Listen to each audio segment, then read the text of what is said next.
अगस्त को बांग्लादेश में हुए तख्तापलट और उथल-पुथल से पड़ोसी मुल्क का बवाल अब भारत की सीमा तक पहुंचने लगा है, जिसने भारत की चिंता बढ़ा दी है। बांग्लादेश के कई लोग भारत आने की फिराक में हैं, तो वहीं बांग्लादेशी लोगों के इरादों को देखते हुए भारत की कई सीमा और बीएसएफ इस वक्त अलर्ट मोड में है। ऐसे में आइए इस वीडियो में जानते हैं कि किन किन सीमाओं पर पहरा और खतरा है। दरअसल भारत की सबसे लंबी सीमा चीन या पाकिस्तान से नहीं बल्कि बांग्लादेश से लगती है। 4096 किलोमीटर लंबी ये सीमा दुनिया की 5वीं सबसे लंबी अंतर्राष्ट्रीय सीमा है। पश्चिम बंगाल, असम, मेघालय, त्रिपुरा और मिजोरम जैसे राज्यों की सीमा बांग्लादेश से लगती है। ये सीमा नक्शे पर भले ही सपाट दिखे, लेकिन असल में बेहद जटिल है।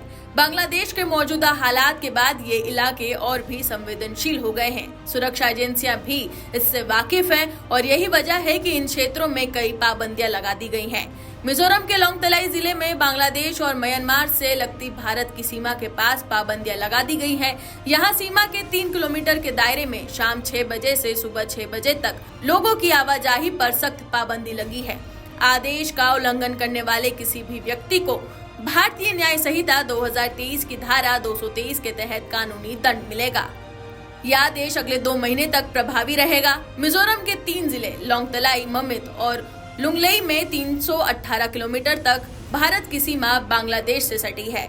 तो वहीं मिजोरम, असम के अलावा त्रिपुरा में भी सुरक्षा तगड़ी कर दी गई है। बीएसएफ के महानिदेशक दलजीत सिंह चौधरी ने 7 अगस्त को त्रिपुरा बांग्लादेश सीमा पर तैयारियों की समीक्षा की।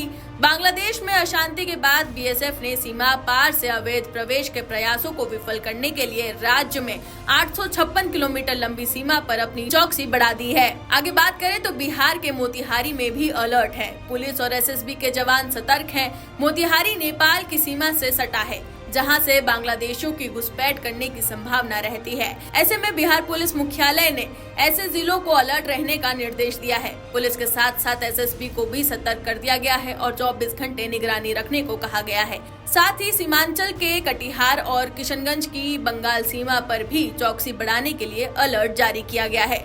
उधर ओडिशा सरकार ने बांग्लादेश से लोगों की आमद को रोकने के लिए अपनी 480 किलोमीटर लंबी तट रेखा पर निगरानी बढ़ा दी है।